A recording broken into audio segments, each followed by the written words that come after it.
Just recently, DC have been putting out facsimile editions, reprints of some of the key comics from their back catalogue that are important in some way. You know, it could be the first appearance of a character, it might be a classic story, it might be due to the artwork or the writer, whatever.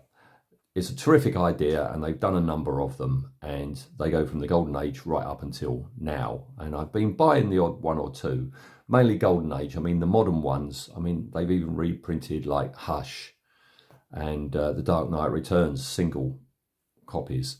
But I don't need those. I've already got them.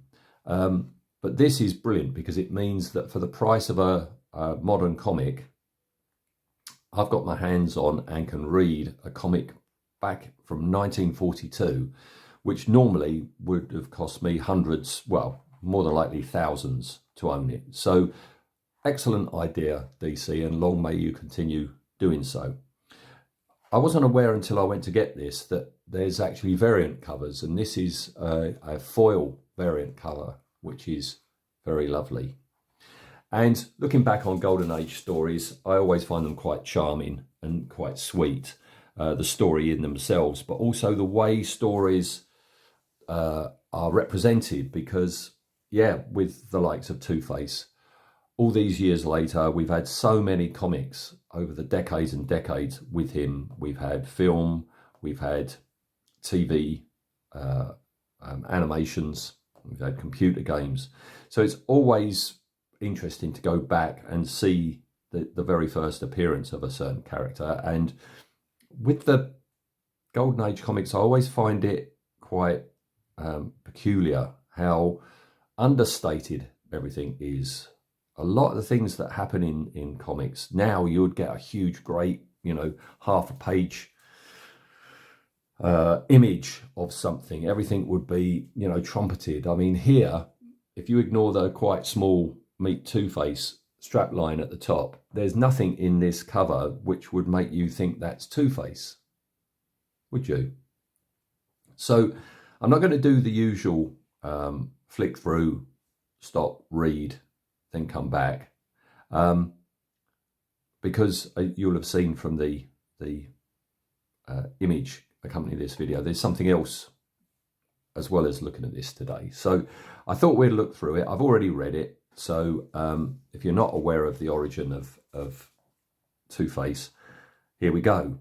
And as is usual, back then, most of page one is taken up by a singular image with a text box as a scene setter. So this down here is effectively panel one. By the way, I like the way that we've got Two-Face here, but you don't see his face. You've got a clue by his green hand and the fact that he's reading Dr. Jekyll and Mr. Hyde, right? But really, this is panel one. And in panel one, we find out that we have Harvey Kent. Not Harvey Dent, but Kent. In this first story, he's Harvey Kent, district attorney with his fiancée. The press call him Apollo Kent because he's so good looking.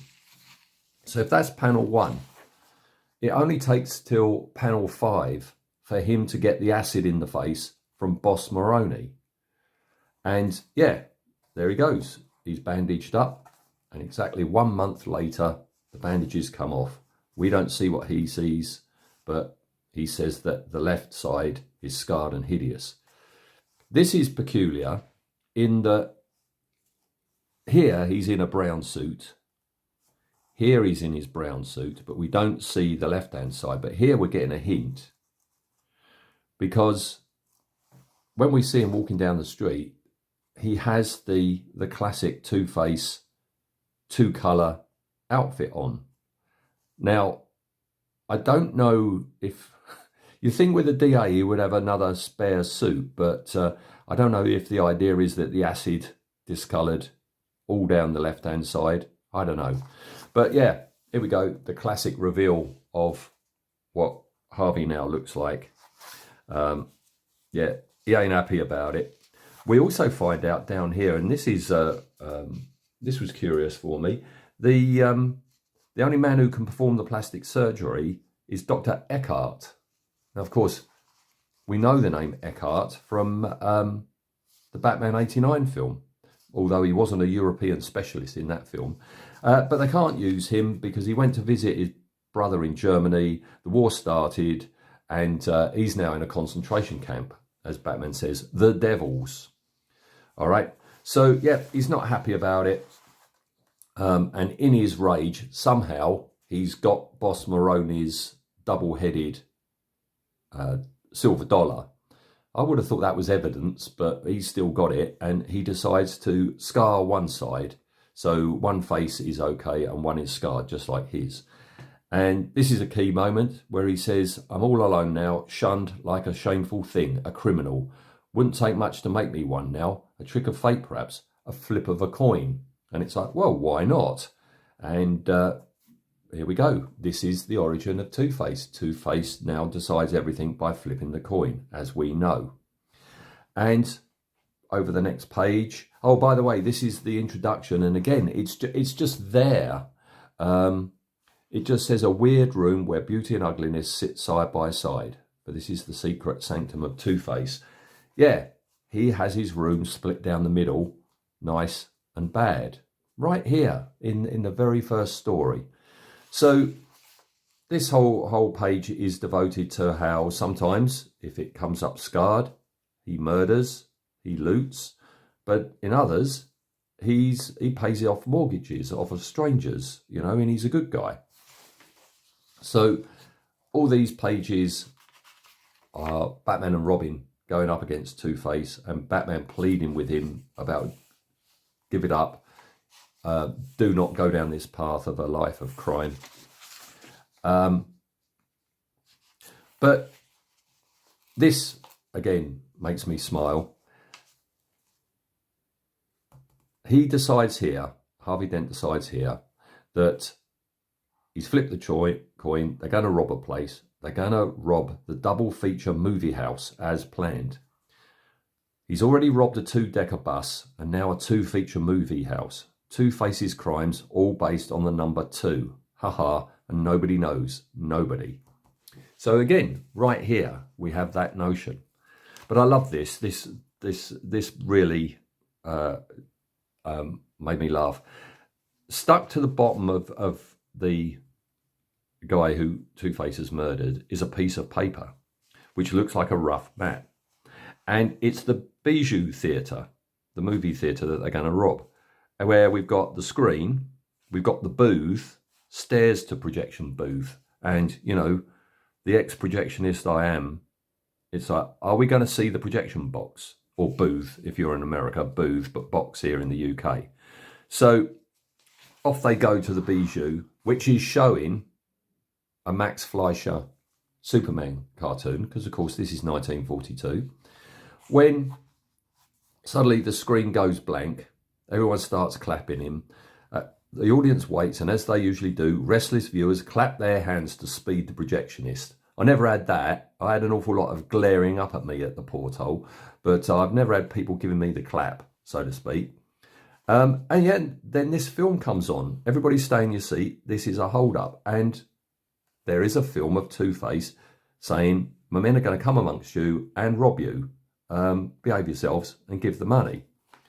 So somehow Two-Face has filmed himself threatening the patrons.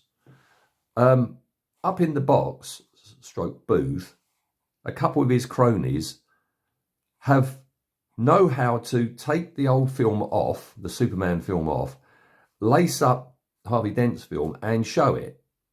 These don't look like any projectionists I've ever known.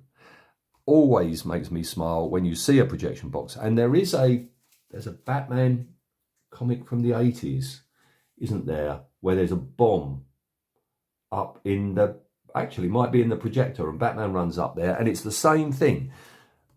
The artists don't seem to understand that if you've got a projector, it can't be horizontal like that. It has to be at an angle. You see the angle here of the light coming down. But here it's absolutely horizontal. But anyway, that's rather sweet. So it's more tussles. It's a chase. And at the very end, Batman again says, look, give it up, Harvey. You're better than this. Give yourself up. The court remembers your fine record as DA. They'll know this is only temporary insanity induced by your terrible misfortune. And Two-Face goes, all right, the coin will decide. Throws it up, rolls over the floorboards, hits a crack, and stands on its edge. And it ends with Two-Face saying, I toss once against chance, and since I can't decide for myself, it's up to fate to decide what to do with my life now. And then that's continued in the October issue of Detective Comics. So that's where the story ends for today. And I'm used to the Batman comics of the 60s, there being like 2 or 3 Batman stories. But in this, in Detective, because it's not Batman, it's Detective, we haven't got any more Batman. So I'll just show you what else you've got. You've got the Boy Commandos, which I don't know anything about, but this by Joe Simon and Jack Kirby. But this looks very patriotic. This looks propaganda, doesn't it? Because it is 42. But I don't know quite what's going on here. But yeah, I mean, that is World War II, all right. But I don't know this story. I don't know Jerry the Jitterbug. I've heard of the Crimson Avenger, but I've never read one. I haven't got any desire to read this at the moment, but I might do. This outfit he's wearing and this art reminds me an awful lot of that image there is of Bob Kane that when he drew his first version of Batman.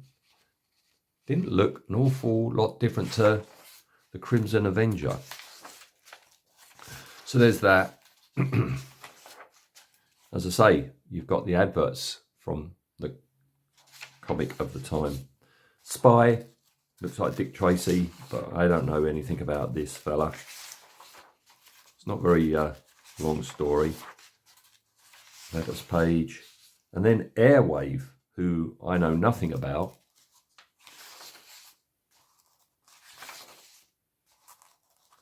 Okay. Then more adverts. Slam Bradley. Because it's Detective Comics, so they're all detectives or it's all crime stories, aren't they? This is a good showing of what was around at that time. Yeah, more patriotic covers. And I think we're nearly there. And we are. There's at the end, it's a thing about buying saving stamps to help Uncle Sam. And then we have a very shiny advert for Tootsie Rolls. So there we go. That's the very first appearance of Two-Face. And it's a classic. It's amazing how much is actually in this very first story. It was all there, fully formed. Out of 10 as a story, 8.5. Yeah, it's very important, very important. The cover, I mean, you know, it's the classic Batman and Robin, but it's Batman on a bit of rope and Robin tied to a clock. So I'm going to say this is my least favourite cover. I haven't quite reached the 10 yet for things to start falling off, but this is my least favourite. At least, you know, the Rocketeer cover, which I think is just above this, add a bit of action. This isn't much, is it? So there we go. That's that done. So let's bring in our guest for today. This is my Two-Face. I've just got this 3D print. It arrived yesterday. I've sprayed it in grey primer and then white primer, and I can't wait to get started.